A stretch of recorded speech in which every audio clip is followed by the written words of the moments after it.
subsídios. Lições Bíblicas Adultos. Queridos irmãos, eu quero complementar a todos com a paz do Senhor Jesus.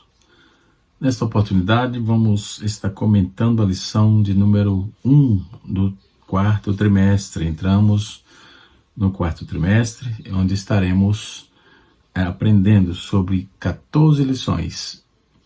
Dê uma olhadinha aqui em cima, que vai aparecer aí as 14 lições. Nós vamos estudá-las nessas 14 semanas. Toda semana estaremos estudando uma lição, tá certo? Deus abençoe a todos. Fique conosco. Se você não é inscrito no canal, se inscreva.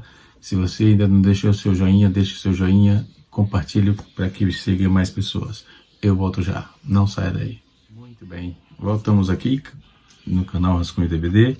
Estaremos aprendendo a lição de número 1. O título geral da lição do quarto trimestre é Até os Confins da Terra. É uma lição sobre missões, né? E nós vamos estar aprendendo nesta lição de número 1 a grande comissão, um enfoque etnocêntrico, né? E essa lição é comentada por Wagner Tadeu Gabi, o pastor presidente da cidade de Curitiba, Paraná, tá certo? E nós vamos, nesse primeiro dia de outubro, né, nós estaremos aprendendo a grande comissão, o enfoque etnocêntrico, tá certo? Então vamos lá. Para começar o nosso texto, a nossa fala, nós vamos estar lendo a leitura bíblica em classe, que está em Mateus, capítulo 28, versículos 19 a 20, e Marcos, capítulo 16, versículo 15 e 18. O texto de Mateus é muito conhecido e nos diz assim: Portanto, ide, ensinai as nações, batizando-as em nome do Pai, do Filho e do Espírito Santo, ensinando-as a guardar todas as coisas que eu vos tenho mandado. E eis que estou convosco todos os dias até a consumação dos séculos. Amém. Verso de número 15 a 18 do capítulo 16 do Evangelho de Jesus que Marcos escreveu. Está dito assim: Disse-lhe, ide por todo o mundo, pregai a todo o evangelho a toda criatura. Quem crê e for batizado será salvo. Quem não crê será condenado. E estes sinais seguirão os que crerem. Em meu nome expulsarão os demônios, falarão novas línguas, pegarão nas serpentes, e se beberem alguma coisa mortífera, não lhes fará dano algum. E imporão as mãos sobre os enfermos e os curarão. Tá certo? Então, nessa lição, nós estaremos aprendendo aí tudo sobre a obra missionária. Tudo entre aspas, né? Algumas missões transculturais, missão transcultural no Antigo Testamento, missão transcultural no Novo Testamento, uma perspectiva pentecostal de missões, orando, contribuindo e fazendo missões, responsabilidade da igreja como missionário, com os missionários fazedores de tenda, a igreja e o sustento missionário, o desafio da janela 10x40, tem até um material muito interessante aqui, de um seminário que eu ministrei, e um material muito bom sobre essa janela 10x40, né? Missões, a igreja perseguida e a igreja perseguida, o modelo de missões da igreja de Antioquia, o propósito de missões e a volta do Senhor Jesus, tá certo? Vamos para a lição de número 1, como já dissemos, né?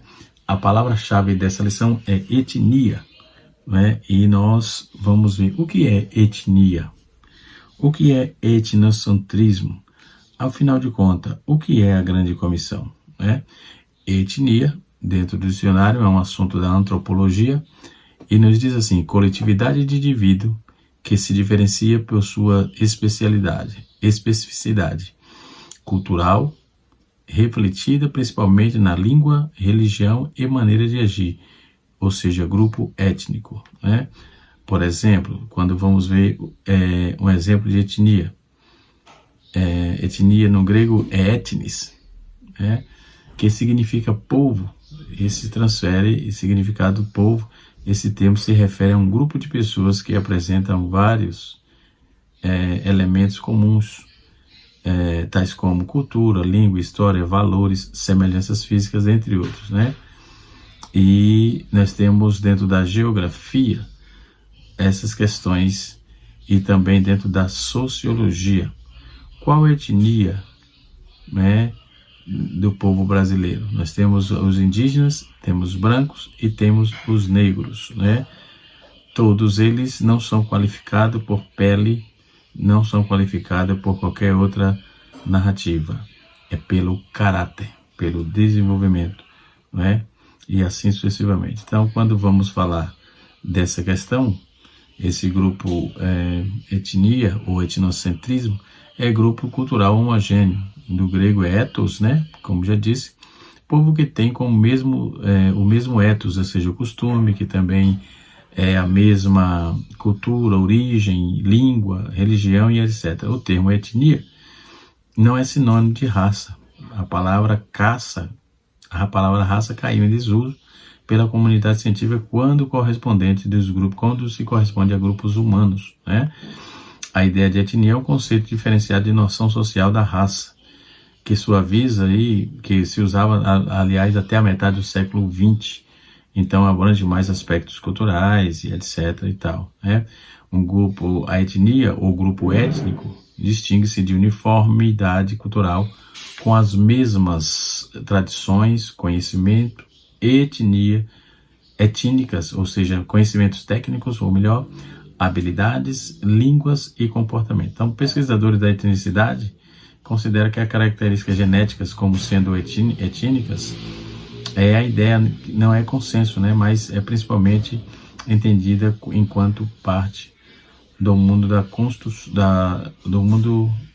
parte da construção social do indivíduo. Por exemplo, um afrodescendente que se identifica com os grupos étnicos africanos por esse aspecto físico, que vão de cor, pele e passam até por formato de nariz, dentes, estruturas corporais, tradições, costumes e etc.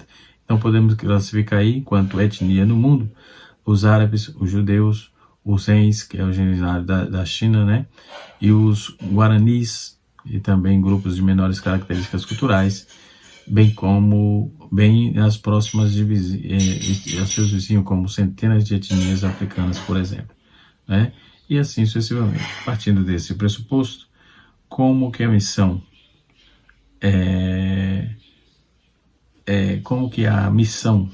a obra missionária se expande dentro disso aí, né? Ainda trazendo aqui no Brasil, por exemplo, nós temos a expressão polaco, do polonês é polak, ou poli, campo, ou área, que era usado no sentido de pejorativo, porém, desde o fim do século XIX, polaco vem sendo substituído por polonês, e assim sucessivamente. Dentro das etnias brasileiras, que são variadas, né, influenciadas diretamente por processo de migração de países que sofreu entre as etnias de nacionalidades que compõem o povo brasileiro, estão os negros, os africanos, os portugueses, os holandeses, os italianos, os japoneses, os árabes e além dos nativos indígenas do nosso território, né, que são, por certo, os verdadeiros brasileiros. Nós outros somos tudo misturado, né?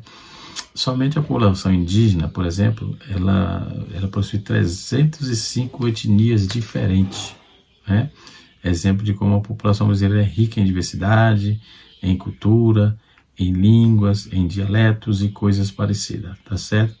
Dentro dessa proposta é o que nós vamos trabalhar dentro dessa questão aí da nossa lição, tá certo?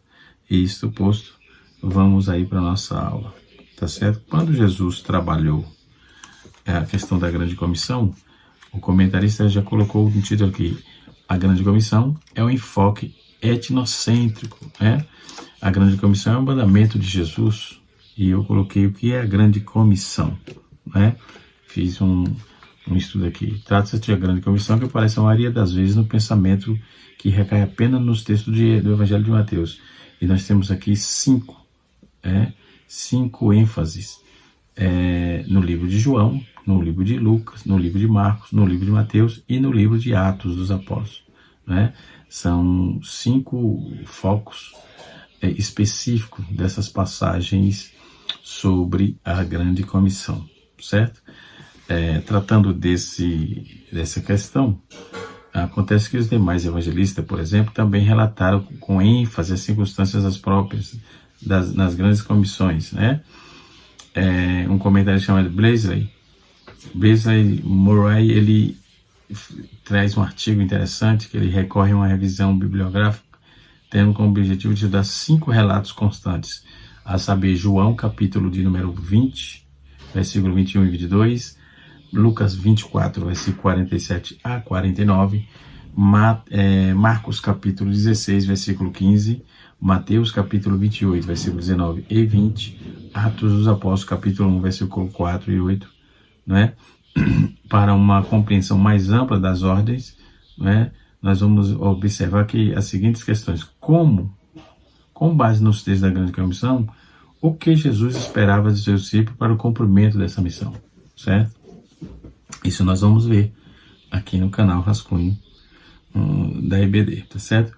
Com a sequência dos 5 relatos das comissões e orientações de Cristo, né, que foram dadas não só de como foram escritos, há pequenas divergências entre os estudiosos, né? Nós vamos ver alguns estudiosos que fazem algumas alusões, né? E elucubrações ou coisas assim. Então tomaremos João, Lucas e os 10 sem Tomé no cenáculo lá de Jerusalém, por exemplo. Marcos e Mateus, ele fala aos 11 com os 500 numa montanha da Galileia. Já em Atos, os 11 estão na montanha, no Monte das Oliveiras, próximo a Jerusalém, aliando-se assim nessa sequência que abordaremos cada um dos 5 relatos, né, da Grande Comissão. Os textos bíblicos citados são da 3ª edição aqui da revista Nova Almeida Atualizada, né? E ela trabalha bem a questão dessa visão. Nós vamos trabalhar isso aí. A Grande Comissão no Evangelho de João e Lucas. Qual é o vislumbre, qual é a visão desses evangelistas, né? Então, no texto do Evangelho de João, a análise principal do verbo Jesus disse outra vez é que a paz esteja convosco, assim para com o Pai me enviou, também eu vos envio a vós. Ou seja, havendo dito isso, soprou sobre ele disse, receba o Espírito Santo. No grego pempo, a palavra enviar, no presente, ativo e indicativo, dentro da primeira pessoa do singular. O grego lambano, por exemplo, o verbo receber é um auristo, né? Ativo e imperativo, dentro da segunda pessoa do plural, né? Como podemos ver aí o imperativo dessa grande comissão, né?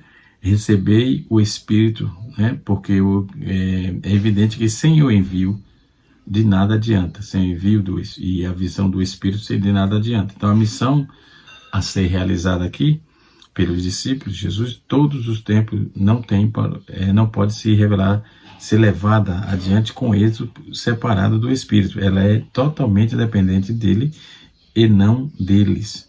Então, De Acarso fala que a grande comissão fica assim associada na concessão do Espírito. Então, na grande comissão do Evangelho de João, o segundo destaque que nós encontramos nos textos com o Pai e eu também, Jesus faz a missão, assim como o Filho foi enviado com autorizado representante do Pai, chega o momento de que os discípulos a serem enviados como autorizado representante do Filho, então, consequentemente, do Pai. Na verdade, eles não começariam uma nova obra, e sim dariam continuidade à obra de Jesus e do Pai. Eles não receberam responsabilidade de toda a missão, e sim apenas da parte dela, visto que seriam aí acompanhados pelo Espírito Santo. Ou seja, João coloca que a missão é o principal propósito do recebimento do Espírito Santo.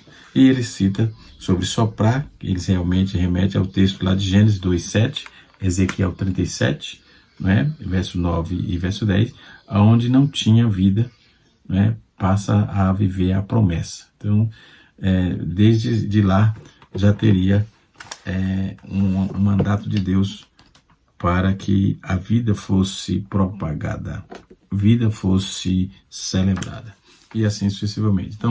Então dentro dessa questão da grande comissão, que é um assunto etnográfico ou de todos os povos, aí nós vamos ver a questão da cultura.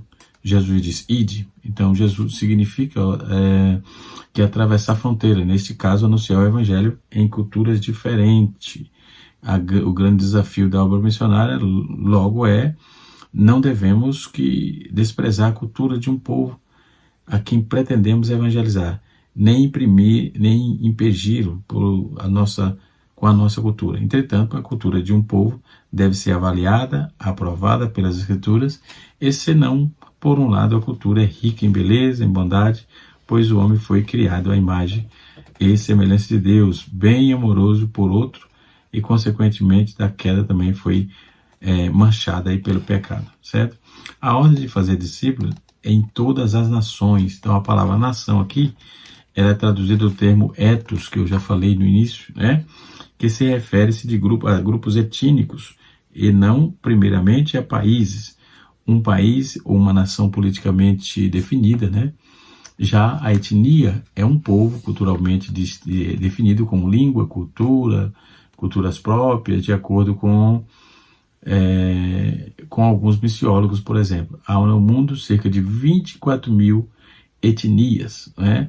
No Brasil tem 305, como eu já disse, só no Brasil. Então quase a metade desse total ainda não foi evangelizada. Será que nós não nos comove? Então, o problema é que muitos só escrever é bonito demais, mas os seus campos, as suas igrejas, que está sob seus cuidados, não fazem nada. Eles não têm projetos, não vai na rua, não sai das quatro paredes, não vai para o grande púlpito que é o mundo, não é? Não sai na rua para fazer absolutamente nada, não é? Não tem estratégia. Enquanto que se reúne em grandes trabalhos e tal, isso não gera frutos, né? Para nós que temos, que conhecemos um pouco, que temos a disponibilidade, tudo bem. Mas para a pessoa que ainda não é crente, esses encontros de nada servem, não é?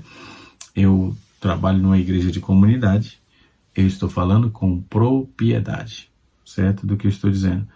É uma igreja de comunidade, onde as pessoas chegam e às vezes nem estamos em culto, estamos em ensaio, ou estamos em uma reunião organizacional, ou coisa assim dentro da igreja, nem abrimos a igreja, já tem gente querendo oração, já tem gente com demônios, pessoas totalmente possuídas, e precisamos orar a Deus e expulsar aquelas inquietações, certo? Isso é missão. Quando a gente sai para a rua, para o campo, para os valados, dentro das palafitas, entendeu? Isto é missões. Então, nós podemos observar que, além das etnias e além dessas barreiras culturais, nós temos também o fator preguiça, que muitos já esqueceu de pregar o evangelho. Falar para mim é fácil, viver o fato e a realidade é outra coisa, é diferente. Eu estou falando com base no que nós temos, por exemplo, no nosso setor de trabalho, na cidade que moramos, nós temos os cultos de missões com todas as congregações, todo segundo domingo. Nós, na congregação onde estamos, fazemos evangelismo todos os domingos e também na segunda-feira. Uma segunda-feira assim, a cada 15 dias. Cultos nas casas de pessoas que não é crente. Eles pedem culto. O povo está necessitado de ouvir o evangelho. Aí você pode dizer assim, mas pastor, no meu bairro, na minha região, o povo está de ouvido liso. Meu irmão, a necessidade não espera. Ponto. Esse negócio é conta carochinha, porque haverá sempre necessitado de ouvir a palavra. Tem sempre um necessitado, carente de ouvir a palavra ao seu redor, no seu trabalho, no transporte. Tem sempre alguém precisando ouvir uma palavra de Deus, né?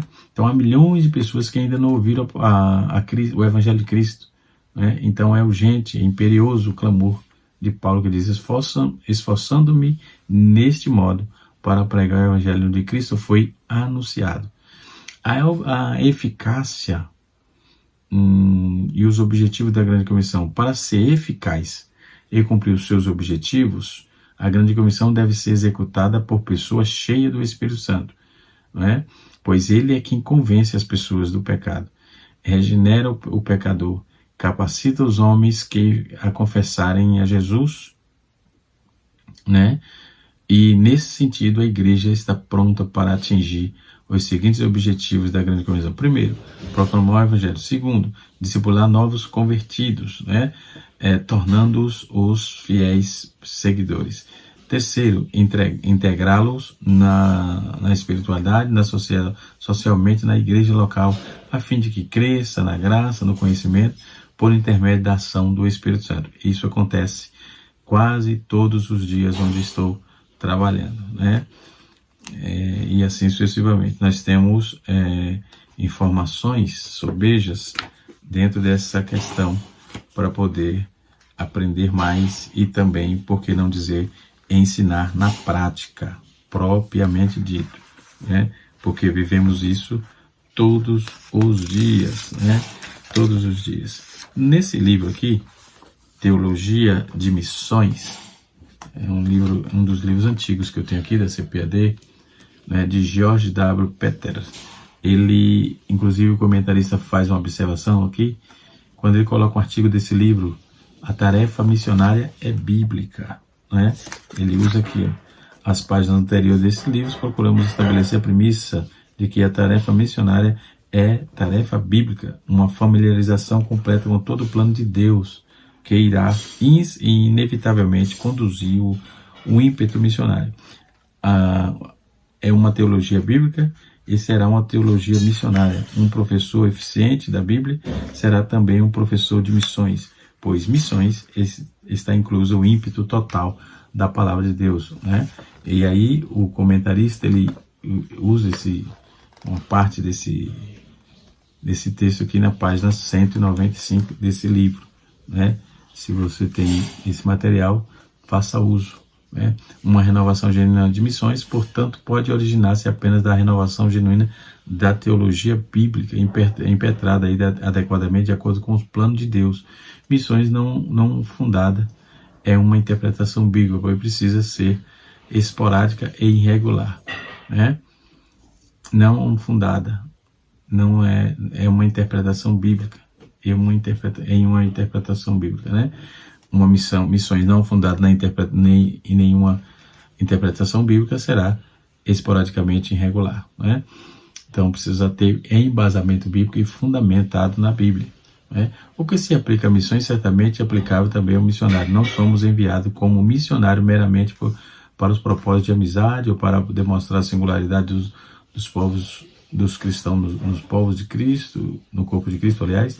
Essas são verdades preciosas que pertencem ao domínio da genuína vida cristã.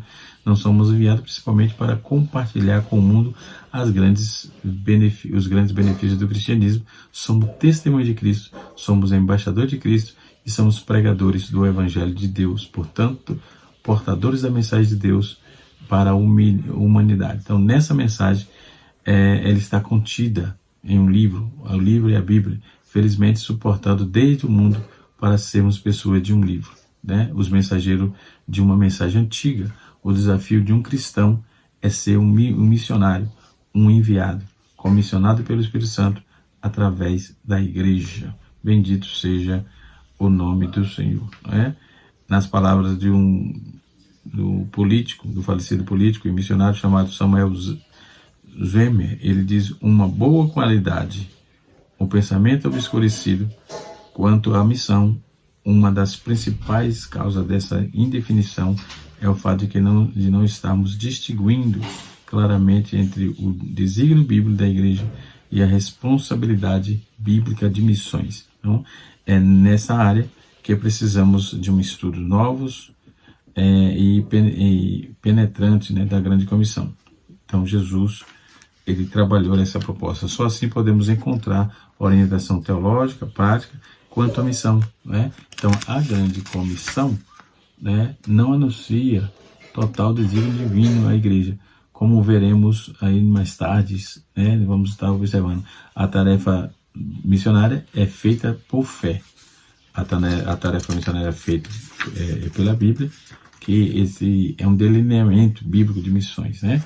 E aí a tarefa missionária é humana, né? E também a tarefa missionária, ela é feita por meio da ação do Espírito, né?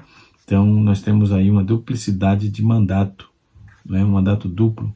Há um mandato duplo fundamental de Deus para o homem, anunciando a Bíblia, ao qual devemos compreender claramente o fim de definir a precisão, né, do desígnio missionário da igreja. Então, nesse mandato duplo é citado o início de cada testamento, ou seja, cada humanidade, a humanidade do primeiro Adão e a humanidade do segundo Adão. Interessante, né? E nós vamos estar abordando isso ao longo desse trimestre, tá certo? Missões transculturais, né? O conceito do sufixo trans vem do latim, que tem o sentido de movimento, né? Para além de, é através de, ou seja, em linhas gerais, missões transculturais, elas são transpões cultura, levam a mensagem do Evangelho. A mensagem não pode se restringir a uma cultura somente, mas alcançar todos os quadrantes do globo terráqueo, né? Onde quer que esteja aí uma etnia, ainda não tenha ouvido a palavra de Deus, ali tem que estar boas novas, né? E quem vai fazer? A igreja, né? Porque fazer missões nos Estados Unidos, fazer missões em grandes capitais é uma coisa, né? Eu tive no ano de 2021, se não me faz, 2019 precisamente, em um campo do estado da Bahia, ali na zona do Descobrimento, na costa do Descobrimento, região de Cabralha, Santo Antônio de Cabralha, o nome, atravessa Santa Cruz, por outro lado, tem toda a zona de Descobrimento ali, onde tem muitas aldeias de índios nativos, né? Índios nativos. Eu tive a oportunidade de pregar em um trabalho dentro de uma oca, né? Onde os índios, depois do culto, queriam fazer perguntas, queriam que o homem branco, conforme eles diziam, explicasse tal situação acerca do divino. Então, você tem que ter paciência, coerência, responsabilidade, temor de Deus e conteúdo bíblico, cultural, para poder não atacar a cultura, mas, pelo contrário, levar a palavra de Deus àquelas culturas, tá certo? Na visão transcultural da Bíblia, quando se fala de missões transcultural, a Bíblia Sagrada, ela é o padrão a ser seguido.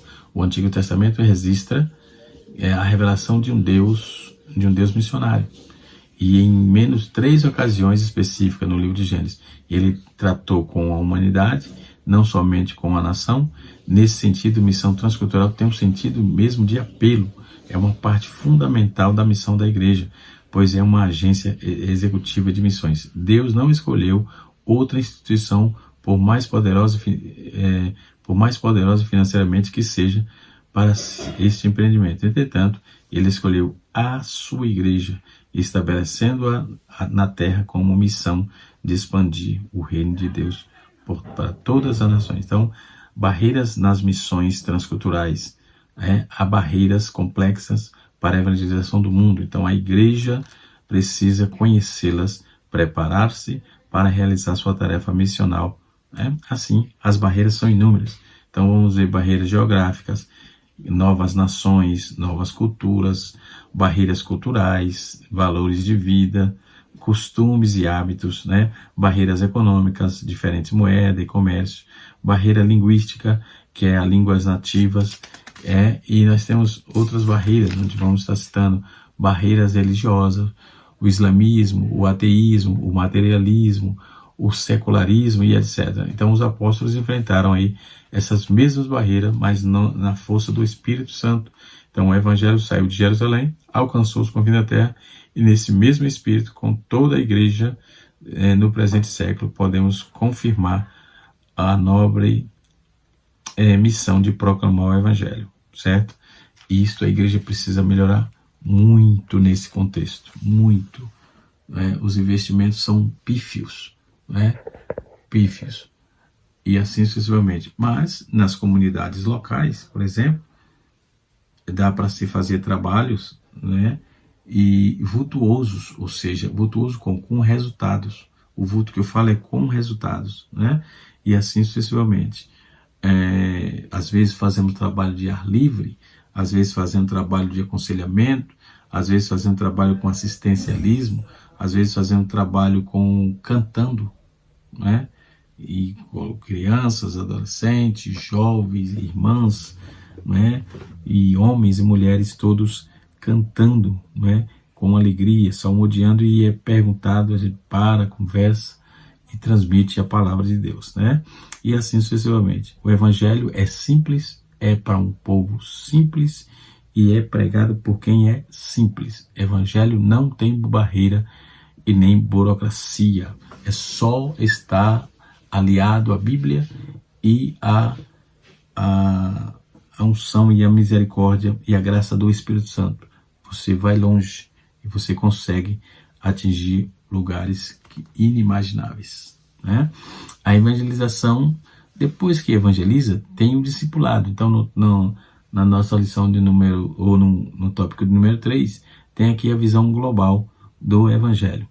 A evangelização e discipulado, em Mateus 28, verso 18 a 20, né, percebemos uma ênfase de fazer discípulo. Ora, fazer discípulo é uma ordem baseada na relação entre o mestre com o seu discípulo. Então, nessa ordem, está submetido aí que a missão não se dá apenas num ato, num momento, não é? Fazer discípulos, conforme a Escritura, demanda aí um tempo. Então, nosso Senhor Jesus, ele passou pelo menos 3 anos forjando o caráter do seu discípulo. Por outro lado, em Marcos capítulo 16, verso 15 a 20, percebemos uma ênfase da proclamação e no anúncio, né? A tarefa missional leva-nos a contar a proclamação, leva-nos em conta, aliás, a proclamação pública do Evangelho, no mesmo tempo que atua na formação permanente do novos convertidos. Então, a evangelização e discipulado não são excludentes, né? Mas duas faces da mesma missão. Isso é interessante, né? Depois nós temos aí, ainda no subtópico de número 2, do tópico 3, nós temos o arrependimento e capacitação do Espírito. Na missão transcultural, nós temos a mensagem missionária que tem de levar em conta o apelo do arrependimento para o perdão dos pecados. Este apelo deve estar sob a autoridade de Jesus, que tem por objeto sermos suas testemunhas no poder do Espírito Santo, tanto em Jerusalém como em toda a Judéia e Samaria e até os confins da terra. Então, nesse sentido, devemos estar prontos para anunciar a mensagem de Jesus sobre a capacidade do Espírito Santo, conforme lemos em Atos dos Apóstolos. Então, rogamos que os pregadores se arrependam, que os pecadores, aliás, se arrependam e creiam no Evangelho. Na igreja onde estamos, pastor, nós estamos agora pedindo almas, mas nós não só estamos pedindo, como eu disse os irmãos aqui, nós estamos indo também, mas vamos indo e pedindo, Senhor, dá-nos almas, não é? Porque para ganhar almas para o reino de Deus, né? Impingir, nós temos uma palavra aqui, impingir quer dizer dar com força, abrigar, aceitar, impor e constranger. Então nós vamos estar dentro desse contexto ainda, aprendendo a palavra de Deus. Indico, como já disse, esse livro, né? O comentarista usou bastante ele para poder usar aqui nos comentários dos livros dos professores, né? Por exemplo, na página 329 tem um destaque importante, né? Que eu faço questão aqui de dar uma lida só para a gente fechar o assunto, né? Página 129, o chamado para o ministério da palavra, né? O chamado para o discipulado, né? Quando ele coloca aqui o chamado para o discipulado, né? A disciplina não é ideal, a disciplina é o ideal bíblico para todo cristão que é chamado. Então esta